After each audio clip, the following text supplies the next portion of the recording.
Saudara, lalu bagaimana pengusaha Indonesia merespons dinamika tarif AS? Kita langsung tanya kepada Ketua Umum Apindo, Sinta Wijaya Kamdani. Selamat pagi, Bu Sinta. Selamat pagi, Pak Yan. Bu Sinta, Anda yang sempat ikut ke Washington DC kala itu dan juga melihat bagaimana dinamikanya. Menurut Anda, sebetulnya apa sih dampak kesepakatan tarif RI dan juga Amerika Serikat terhadap daya saing produk ekspor Indonesia ke pasar Amerika? Ya, jadi mungkin kita perlu melihat latar belakang ya, kenapa pentingnya adanya perjanjian ART ini ya, Agreement Reciprocal Tariff ini buat Indonesia. Karena kalau kita lihat pada saat Liberation Day kan tadinya Indonesia dikenakan sampai dengan 32% itu ya, tarif reciprocal. Nah, kita mesti melihat produk-produk apa yang kena imbasnya dari tarif ini. Mungkin yang salah satu yang kami perhatikan adalah yang industri padat karya Indonesia ya, karena tekstil, garment, sepatu, furniture itu sangat terdampak karena ekspornya sangat besar ke Amerika. Jadi contohnya tekstil garment itu hampir 61% ekspor ke Amerika. Jadi kalau misalnya itu dikenakan tarif yang begitu tinggi, tentunya kita melihat kompetitor kita dapat tarif seperti apa untuk kita bisa tetap berdaya saing. Kita harus mendapatkan tarif yang lebih kompetitif. Nah, kenapa ini penting? Karena contohnya seperti tekstil garment itu dia membuka lapangan pekerjaan yang sangat besar, penyerapan lapangan pekerjaan besar. Jadi itu hampir imbas 2,7 juta pekerja. Jadi kalau kita ada penurunan demand karena ekspor ke Amerika, tentunya akan mempengaruhi lagi sektor ini gitu. Sama juga dengan sepatu, furniture dan lain. Jadi disinilah kenapa kami merasa penting bahwa kita punya Indonesia Amerika punya kesepakatan sehingga kita bisa mendapatkan reciprocal tarif yang lebih rendah, sehingga tidak mempengaruhi demand pasar ekspor kita ke Amerika. Jadi yang pertama itu dari sisi lapangan pekerjaan.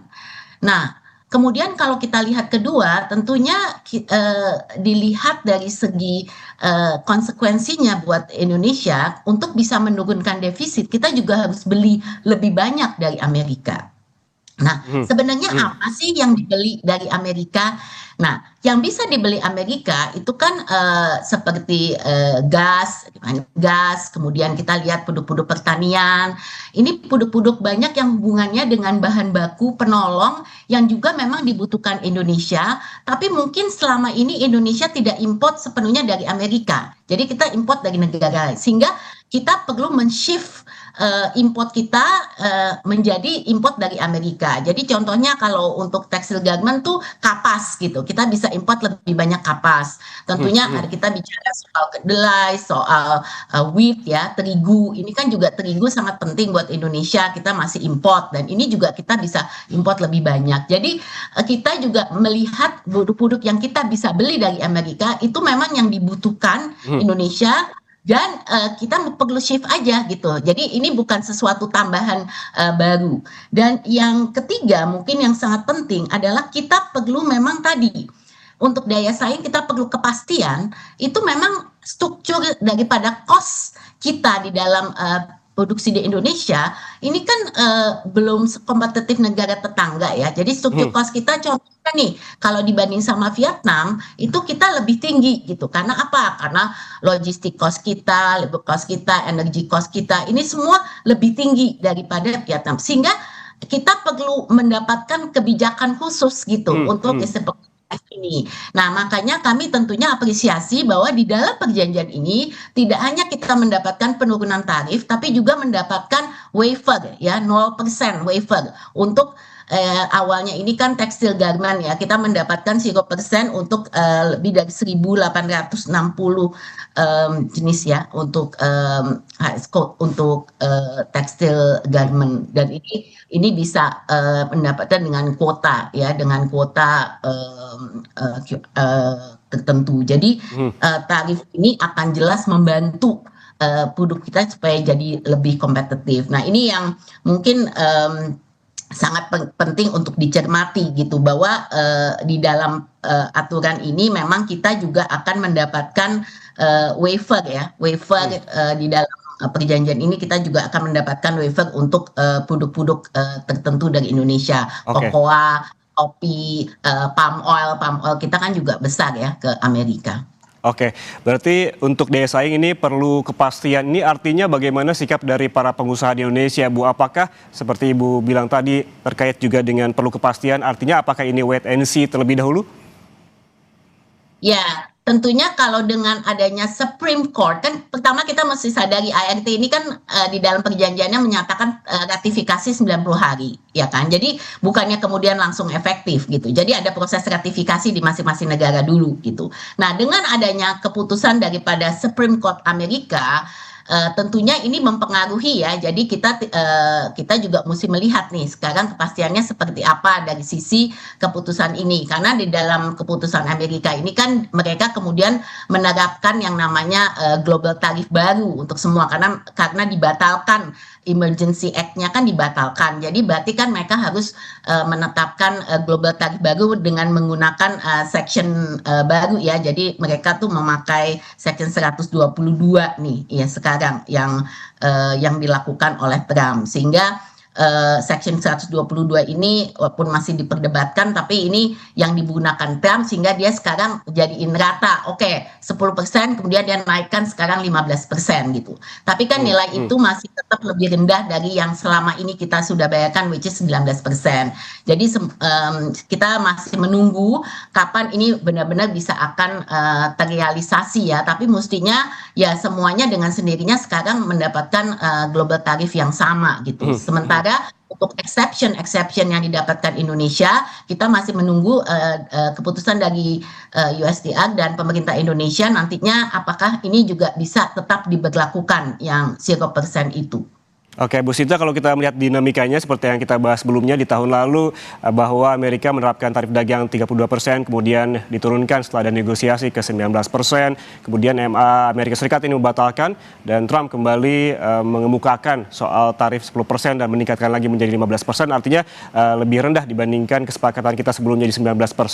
Ini menurut Anda menguntungkan bagi Indonesia atau justru banyak risiko karena yang ditawarkan oleh Indonesia kepada Amerika juga cukup banyak?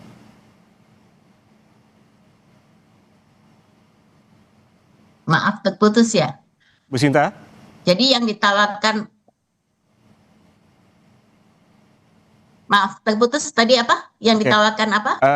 Maaf, bisa Bagaimana diulang? apakah keputusan dari Trump terakhir soal tarif dagang yang sebelumnya juga dianulir oleh MA, kemudian Trump memutuskan untuk 10%, menaikkan lagi menjadi 15%, namun ini tetap lebih rendah dari kesepakatan kita sebelumnya di 19%. Apakah bagi Indonesia ini menguntungkan atau banyak risiko karena banyak juga yang ditawarkan oleh Indonesia kepada Amerika Serikat? Ya, jadi kita mesti melihat kalau yang dari 19 ke 15 tentunya ini akan lebih baik buat Indonesia karena lebih rendah, ya kan? Tapi kan yang jadi penting itu kan yang waiver yang saya katakan tadi, yang 1.860 tarif yang kita bisa dapatkan nol, ya kan? Nah, ini dan juga yang textile garment. Nah, ini tentunya kesepakatan ini tidak hanya menurunkan tarif yang 19% itu, tapi juga ada kesepakatan lain yang juga dua pihak. Jadi dengan kata lain, Amerika juga tentunya mendapatkan banyak dari Indonesia, bukan hanya Indonesia yang mendapatkan dari Amerika gitu. Jadi pada akhirnya ya pasti ada perimbangan karena nggak mungkin cuma satu pihak yang dapat gitu. Nah sekarang kita mesti melihat konsekuensinya dengan apa yang diberikan kepada Amerika itu seperti apa. Makanya saya tadi menyebutkan mengenai apa yang kita harus beli dari Amerika, kemudian kita juga mesti melihat nanti dari segi NTB-nya ya kan, non tariff barrier yang juga disampaikan dari Amerika gitu. Nah banyak hal seperti ini yang saya rasa perlu penjelasan lebih detail ya dari pemerintah kepada masyarakat karena saya lihat banyak sekali misperception atau mungkin salah pengertian juga gitu. Jadi kita mesti ada kejelasan sebenarnya apa sih konsekuensi daripada apa yang didapatkan Amerika. Nah pada keseluruhan saya tetap melihat bahwa ini dengan adanya perjanjian dagang ini ya yang kita sudah sepakati, tentunya Indonesia juga mendapatkan satu preferensi. Kenapa? Karena Amerika itu juga bisa banyak misalnya contohnya ya, ada Section 301 itu yang namanya investigasi negara ya untuk unfair trade. Jadi kalau kita tidak punya perjanjian dengan seperti ini, itu bisa saja Amerika menunjuk negara mana saja untuk diinvestigasi dan mendapatkan tarif yang jauh lebih tinggi untuk unfair trade. Jadi dengan kita paling tidak kita terlindungi dengan adanya perjanjian dagang ini. Section 301 mestinya tidak aplikasi kepada Indonesia lagi gitu. Nah, ini yang hal-hal semacam ini yang mungkin perlu penjelasan lebih lanjut ya.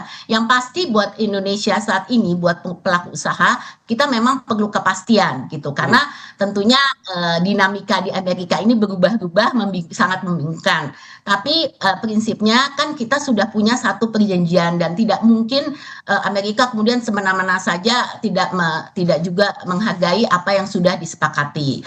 Namun kesempatan buat Indonesia untuk mengevaluasi kembali selama 90 hari ini, karena kan 90 hari itu proses ratifikasi. Jadi kalau ada masukan-masukan, ada yang keberatan dan lain-lain, ini kan ini masih berproses gitu. Ini belum akhirnya. Kalau kita melihat juga bahwa ada yang bilang begitu Bu, wah yang dilakukan oleh pemerintah Indonesia ini terlalu reaktif terkait dengan tarif dagang dibandingkan negara-negara lain, negara-negara di ASEAN, negara tetangga begitu. Apakah menurut Bu Sinta tarif baru ini cukup kompetitif dibanding negara pesaing, at least katakanlah seperti Vietnam atau Meksiko? Namun jangan dijawab dulu Bu, seusai jeda kami kembali, tetaplah bersama kami di Kompas Bisnis.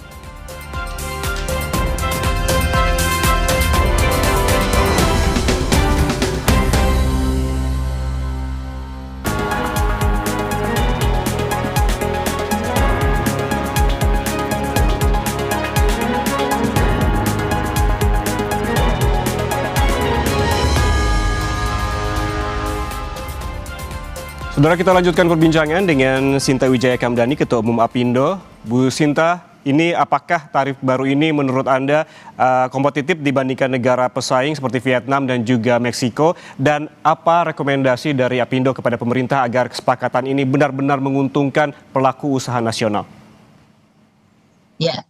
Jadi ya kalau kita lihat memang saat ini kan Vietnam belum mendapatkan perjanjian ya. Jadi dengan kata lain kita belum bisa melihat persisnya nanti finalnya bakal seperti apa perjanjian bentuknya seperti dengan Vietnam. Tapi yang bisa kita lihat adalah pada saat ini apa yang bisa dilakukan Indonesia. Jadi memang sejak awal pelaku usaha juga dilibatkan dalam proses ini untuk diminta masukan-masukannya, paling tidak. Tentunya kami tidak tahu persis isi dari detail legalitasnya, tapi kita dilibatkan untuk memberikan masukan-masukan. Nah, jadi prinsipnya kalau kita lihat mengenai competitiveness atau daya saing, memang tarif ini kalau kita bicara soal ekspor, ini memang tadi saya katakan memegang peranan sangat penting karena dalam struktur biaya di Indonesia ini tentunya dasar biaya kita saja kalau dibandingkan dengan Vietnam kan Indonesia lebih tinggi ya. Jadi kalau kita tarifnya bisa kita tong lebih rendah, tentunya ini akan sangat membantu. Dan kalau kita lihat seperti industri sepatu contohnya, ini kita benar-benar head to head dengan Vietnam. Jadi kalau kita bisa mendapatkan tarif yang baik malahan sampai 0, tentunya ini akan sangat tentu untuk bisa mendapatkan juga tambahan ya dari demand yang datang dari Amerika. Jadi ini saya rasa kalau kita lihat dari segi daya saing ini sangat-sangat penting. Nah, tentu kita juga masih mesti melihat sekali lagi negara-negara lain nanti bakal dapatnya apa. Tapi let's say kita bisa dapat semua, let's say samalah saat ini dapatnya 15%, kita kan tetap kalau kita mendapatkan waiver dari komoditas-komoditas disebutkan tadi yang 1.800 tadi dan terutama tekstil garment yang mendapatkan 0 dengan kuota, tentunya itu akan membuat kita jadi lebih kompetitif. Nah, tinggal kita juga minta menghimbau pemerintah mohon yang lain seperti sepatu, seperti furniture ini juga bisa mendapatkan tarif yang lebih baik ya. Malahan kita harapkan kalau sepatu juga bisa sampai sama seperti kondisinya seperti tekstil garment bisa mendapatkan 0. Jadi ini mungkin belum selesai prosesnya. kita tetap mengimbau pemerintah untuk terus bisa menjajaki kesempatan untuk kita bisa mendapatkan waiver itu. Nah, tentunya buat Amerika, what's in it for them, ya kan? Mereka juga kita mesti menyampaikan satu model bisnis yang juga bisa menguntungkan buat pihak Amerika. Jadi Indonesia ini kan sebenarnya bisa menjadi hub juga ya untuk kita bisa produksi lebih banyak dan juga bisa menguntungkan Amerika. Nah, kalau kita melihat dari sisi apa nih yang berikutnya nih yang penting ya, saya rasa yang nomor satu kita perlu ada memang kepastian tadi. Nah, oleh karenanya pemerintah Indonesia kami harapkan segera mendapatkan kepastian dari pemerintah Amerika dengan persyaratan yang seperti waiver tadi itu bisa tetap diberlakukan gitu, walaupun Supreme Court membatalkan Emergency Act-nya, karena Emergency Act itu kan mempengaruhi yang tarif reciprocal tarifnya yang 19%-nya ya, tapi harapan kami waiver yang 0% ini tetap bisa diberlakukan gitu. Nah, kemudian kita juga memang perlu untuk menganalisa lebih jauh secara detail legal consequences-nya gitu. Nah, ini yang saya rasa bersama-sama kita juga mesti melihat apa saja sih yang sudah dijanjikan kepada Amerika itu, bagaimana pengaruhnya lebih jauh kepada Indonesia. Yang kami lihat yang paling penting adalah bahwa kita juga mau menarik tentunya investasi lebih banyak dari Amerika gitu. Jadi ini juga tidak hanya masalah kita mau beli lebih banyak atau kita mau ekspor lebih banyak, tapi kita juga mau bagaimana hubungan strategic partnership ini dengan Amerika bisa terus berlanjut gitu, sehingga lebih deepening Oke. dari investasi yang juga kita Baik. Amerika bisa masuk ke Indonesia, dan ini juga dibutuhkan sekali lagi saya rasa sosialisasi ya, Oke. ini sangat penting menurut saya sosialisasi untuk masyarakat, karena banyak sekali tadi perbedaan pendapat mengenai hasil daripada ART ini. Oke, sosialisasi diperlukan dan lagi-lagi juga yang diperlukan selain itu soal kepastian dari pemerintah Amerika Serikat. Terima kasih Ketua Umum Apindo Sinta Wijaya Kamdani atas waktunya bersama kami di Kompas Bisnis. Sehat selalu, Bu. Terima kasih.